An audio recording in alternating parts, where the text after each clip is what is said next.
تو پلاننگ کرتے کرتے کرتے کرتے بڈھا ہو جاتا ہے, اور بالفرض اگر پلاننگ روک دے تو اب اس پلاننگ سے فائدہ اٹھانے کے لیے زندگی بہت تھوڑی بچی ہے, بہت تھوڑی زندگی بچی ہے, بہت تھوڑی.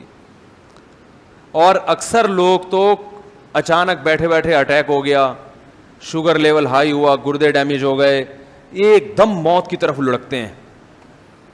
تو میرے بھائی قرآن مجید جو بار بار کہہ رہا ہے کہ یہ دھوکے کا گھر ہے, دھوکے کا گھر ہے, اعلموا یقین کر لو, جان لو, انما الحیات الدنیا لعب ولہو, کہ دنیا کی زندگی کھیل ہے, تماشا ہے, اور کیا ہے, متاع الغرور, دھوکے کا گھر ہے. بار بار جو قرآن کہہ رہا ہے یہ اس لیے کہہ رہا ہے کہ یہ واقعی دھوکہ دیتی ہے انسان کو. ہم یہ سمجھتے ہیں کہ دنیا مجھے دھوکہ نہیں دے رہی, یہ بہت بڑی بھول ہے. دیکھو ایک شخص ہے جس کے بارے میں محلے والے یہ بتائیں کہ یہ دھوکے باز ہے, تو عین ممکن ہے آپ بولو بھائی کہ محلے والوں کو اس سے کوئی چڑ ہوگی, ہو سکتا ہے یہ دھوکے باز نہ ہو, لوگوں کو اس سے کیا ہو, چھیڑو. کوئی دوسرا شخص آ کے کہتا ہے یہ دھوکے باز ہے, آپ کیسے ہو سکتا ہے بھائی ان کے آپس میں کوئی ذاتی بغض ہو, اس وجہ سے یہ اس کو کیا کہہ رہے ہیں, دھوکے باز. لیکن جب ساری دنیا کہہ رہی ہوگی دھوکے باز ہے, تو آپ کو اس سے معاملات کرنے میں احتیاط کرو گے کہ نہیں کرو گے؟ آپ کہو گے یار اس سے لین دین میں اب احتیاط بہرحال ضروری ہے, کہ یار یہ ایسا ہے نہیں جیسا نظر آ رہا ہے, تو پیسوں کے لین دین میں آپ کیا ہو جاؤ گے, ہوشیار. تو یاد رکھو قرآن مجید میں اللہ تعالیٰ کا ارشاد ہے, وَمَنْ أَصْدَقُ مِنَ اللَّهِ قِيلًا, اللہ سے زیادہ سچی بات کس کی ہو سکتی ہے, اللہ سے زیادہ سچ کون بول سکتا ہے. اللہ نے قرآن میں درجنوں جگہ پہ بتایا کہ یہ دنیا دھوکے کا گھر ہے. یا ایھا الناس ان وعد اللہ حق فلا تغرنکم الحیات الدنیا ولا یغرنکم باللہ الغرور. اے لوگو اللہ کا وعدہ سچا ہے, جس کل کو تم کل سمجھ رہے ہو وہ حقیقی کل نہیں ہے, حقیقی کل کوئی اور ہے. تو ایسا نہ ہو کہ تمہیں دنیا دھوکے میں ڈال دے, کیونکہ یہ کیا ہے, یہ دھوکے باز دنیا ہے. تو اب آپ بتاؤ, جس کو قرآن بار بار کہہ رہا ہے دھوکے باز دھوکے باز دھوکے باز, اور آپ اس سے بڑے آرام سے لین دین کر رہے ہو, آپ اس سے بالکل پورا اعتماد کر کے اس دنیا پہ بیٹھ گئے, تو بتاؤ پھر ہم اور آپ سے بڑا بے وقوف دنیا میں کون ہوگا؟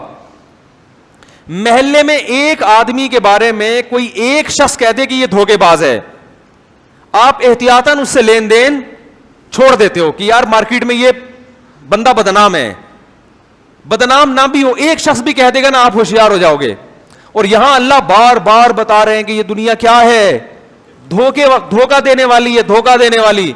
اور ایسا اس پر اعتماد کر کے بیٹھ گئے کہ یار میں یہ بھی کروں گا, میں یہ بھی کروں گا, میں یہ بھی کروں گا, پھر یہ بھی ہوگا, پھر یہ بھی ہوگا, پھر یوں ہو جائے گا, پھر یوں ہو جائے گا, اور پھر میں مزے اڑاؤں گا. نہیں نہیں نہیں اڑاؤ گے میرے بھائی, یہ آپ کو دنیا کیا کر رہی ہے, بے وقوف بنا رہی ہے. دیکھیے قرآن مجید نے دنیا کے لیے جو لفظ استعمال کیا, زینت کا لفظ استعمال کیا, زینت. فرمایا انا جعلنا ما علی الارض زینۃ لہا. کیا عجیب بلاغت ہے قرآن کی. فرمایا کہ یہ جو دنیا کے اوپر کی چیزیں ہیں یہ ہم نے دنیا میں رہنے والوں کے لیے مزین کر دی ہیں. خوب اچھی طرح بات کو سمجھنے کی کوشش کریں. زینت کسے کہتے ہیں؟ فیشن کو. کوئی دلہن کو زیب و زینت سے آراستہ کیا جاتا ہے نا, تو کیا مطلب, چاہے وہ خوبصورت ہو یا نہ ہو, اس کو زیور سے آراستہ کر کے, ڈسٹمپر کے ڈبے خالی کر کے اس کے اوپر اس کو بہرحال خوبصورت بنانے کی کوشش, بولو بھائی, کی جاتی.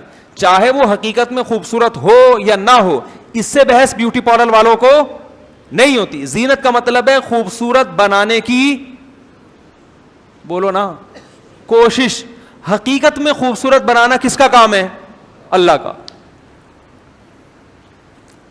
تو زینت کا مطلب ہے کہ کوئی چیز حقیقت میں اچھی ہو یا نہ ہو, دیکھنے میں بہرحال, بولے نا بھائی, اچھی لگے. تو زینت کا مطلب ہوتا ہے کسی چیز کو آراستہ کر دینا. تو اللہ نے قرآن میں کہا انا جعلنا ما علی الارض, زمین کے اوپر جو کچھ ہے یہ ہم نے آراستہ کر دیا ہے, دیکھنے والوں کو اچھا لگتا ہے, اچھا ہے نہیں, یہ لگے گا بہت اچھا لیکن اتنا اچھا ہے نہیں جتنا اچھا لگ رہا ہے تمہیں. کتنی بڑی حقیقت اللہ نے بیان کر دی. تو اب ہم کیا کریں؟ اللہ اگر اچھا لگ رہا ہے لیکن ہے نہیں تو ہم کریں کیا؟ پھر چھوڑ دیں اس کو؟ بھائی سوال پیدا ہوتا ہے جب اچھا لگ تو رہا ہے نا, بہرحال اب کیا کریں, ہم تو جو چیز ہمیں لگے گی ہم تو اسی پر عمل کریں گے نا. بھائی گاڑی اوپر سے بھی تو دیکھی جاتی ہے نا, اچھی لگ رہی ہے کہ نہیں لگ رہی.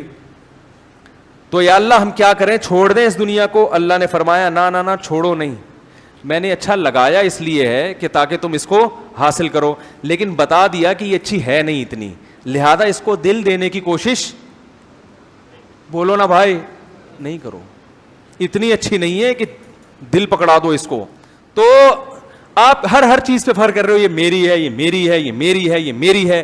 یہ نہیں دیکھ رہے کہ بھائی اس کے ڈاکومنٹس اوریجنل نہیں ہیں.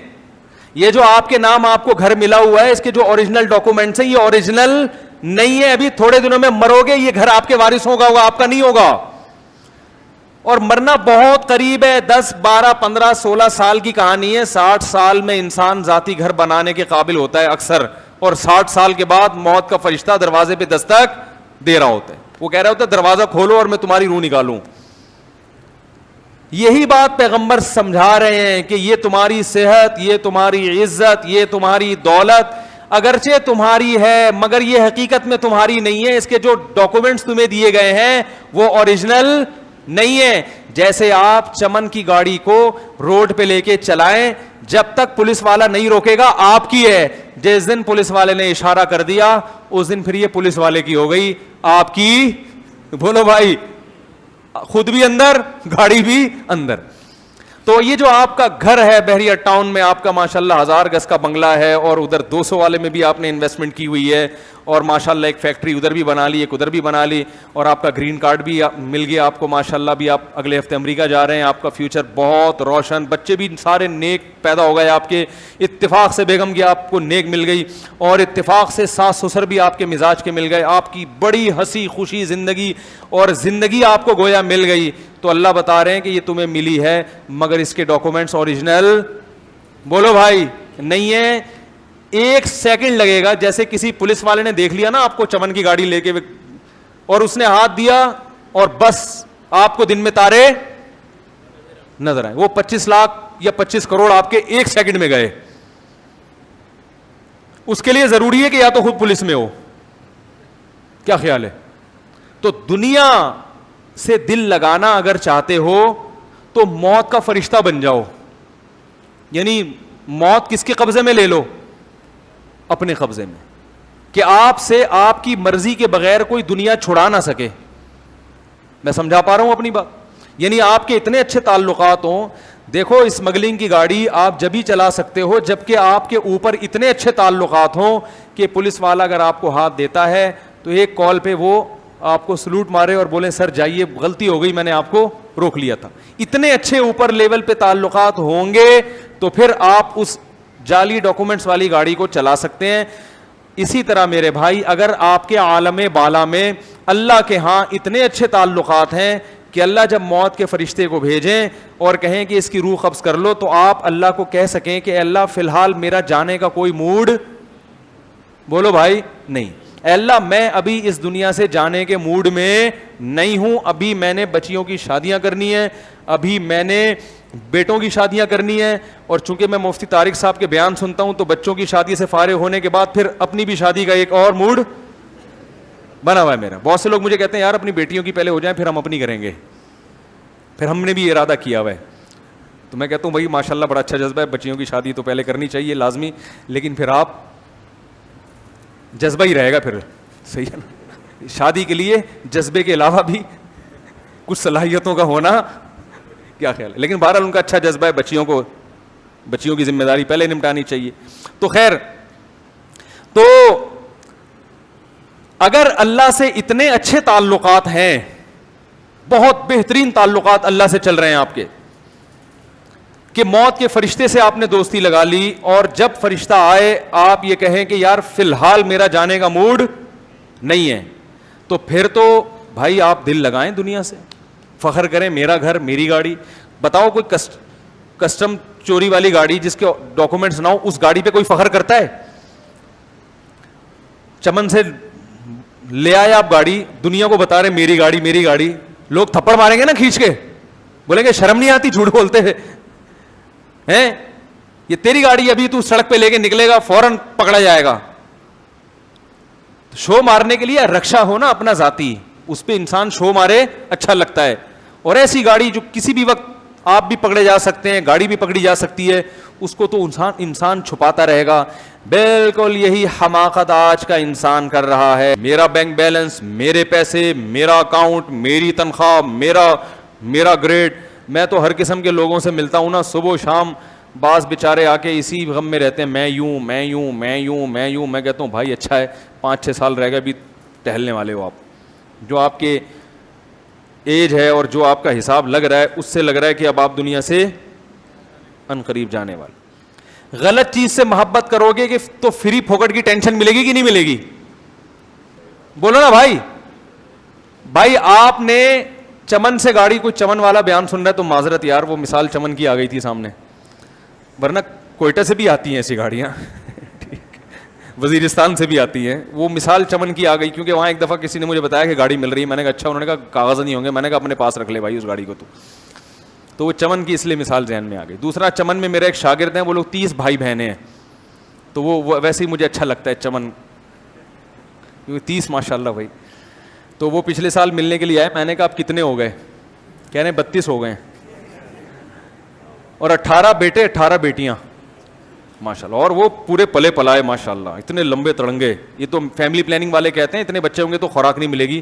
تو میرا ارادہ ہے ان کو لے آ کے میں دکھا دوں, دیکھو اس کو خوراک ملی ہے, تو پٹھان ہے ماشاء اللہ, وہ اتنا قد ہوگا اس کا.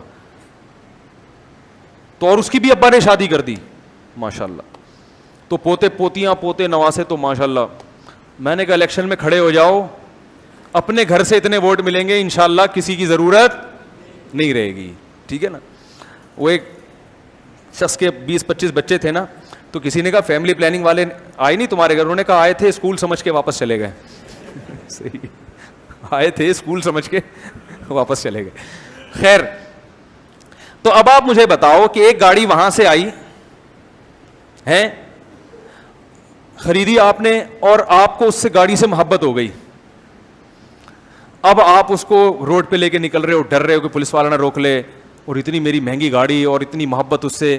تو یہ جو ٹینشن آپ کو ہو رہی ہے, اسٹریس اور ٹینشن, یہ اللہ کی طرف سے ہے یا آپ کی اپنی پیدا کردہ ٹینشن ہے؟ بولو نا بھائی. بھائی آپ کی پیدا کردہ ہے, اور اس ٹینشن کا کسی کے پاس علاج نہیں ہے. جس نفسیاتی ڈاکٹر کے پاس علاج کے لیے جائیں گے نا, وہ خود اس ٹینشن میں مبتلا ہوگا. اور ہیں, میں نے بہت سے نفسیاتی ڈاکٹر پاگل ہوتے دیکھیں ٹینشن سے. انگریز کے پاس ٹینشن کا حل ہے ہی نہیں, وہ ٹیبلٹ کھلا کے سلا دے گا آپ کو, بس جب سو گئے تو پھر تو خواب اچھا آ گیا تو ٹینشن ختم ہو جائے گی, خواب برا آیا تو سوتے ہوئے میں بھی ٹینشن ہوگی آپ, اور خواب اللہ کے کنٹرول میں, آپ کے ہاتھ میں نہیں ہے. تو سلا کے ٹینشن دور کرتے ہیں وہ. ہم نے تو جاگتی حالت میں ٹینشن دور کرنی ہے نا بھائی. اس کا حل صرف یہ ہے کہ بھائی تم نے ایک ایسی چیز سے دل لگا لیا اور ایسی چیز پہ انویسٹ کر لیا جو تمہاری نہیں ہے, کسی بھی وقت یہ تم سے چھینی جا سکتی. تو یہی حال دنیا کے ساتھ ہے. یہی حال, جس کے پاس کرائے کا گھر ہے وہ اس بات کی ٹینشن کہ میرا ذاتی گھر کیوں نہیں ہے. جس کی تنخواہ کم ہے وہ یہ ٹینشن میری تنخواہ بڑھتی کیوں نہیں ہے. جس کی صحت اچھی نہیں ہے وہ یہ ٹینشن میری صحت اچھی کیوں. ہاں, پاگلوں کی طرح اسی میں سارا دن کھپا دے گا وہ. اور جس کو یہ چیزیں مل گئیں اس کو یہ ٹینشن کہ یہ چیزیں مجھ سے چھن نہ جائیں, ان میں ترقی کیسے کروں, میں پیچھے کیوں رہ جاؤں میں لوگوں سے. تو میرے بھائی اس ٹینشن کا علاج دنیا میں کسی کے پاس نہیں ہے. اس کا حل یہ کہ ٹینشن کی جو بیس ہے اسی کو ختم کر دو. ٹینشن کی جو بیس ہے اس کو, بولو بھائی, جس نے جعلی ڈاکومنٹس والی گاڑی لی ہوئی ہے اس کو کہا جائے بھائی یا تو یہ گاڑی سے دل یا تو واپس کر دے جا کے, اور اگر اتنی ہمت نہیں ہے تو پھر اس گاڑی سے دل نہ لگا. اس گاڑی کو ایک ڈبہ سمجھ کے چلاؤ بس. صحیح ہے, کیا سمجھ کے چلاؤ؟ ڈبہ ہے, مٹی ہے, کھلونا ہے. ماشاءاللہ بڑا اچھا اے سی, ہوا آ رہی ہے, بہت اچھا, لیکن ہمیشہ نہیں آئے گی, بند ہو جائے گی یہ. تو تھوڑا سا گرمی کا عادی بھی کیا خیال ہے بھائی؟ تھوڑا سا گرمی کی عادت بھی رہنی چاہیے اور رکشے کی عادت بھی ہونی چاہیے.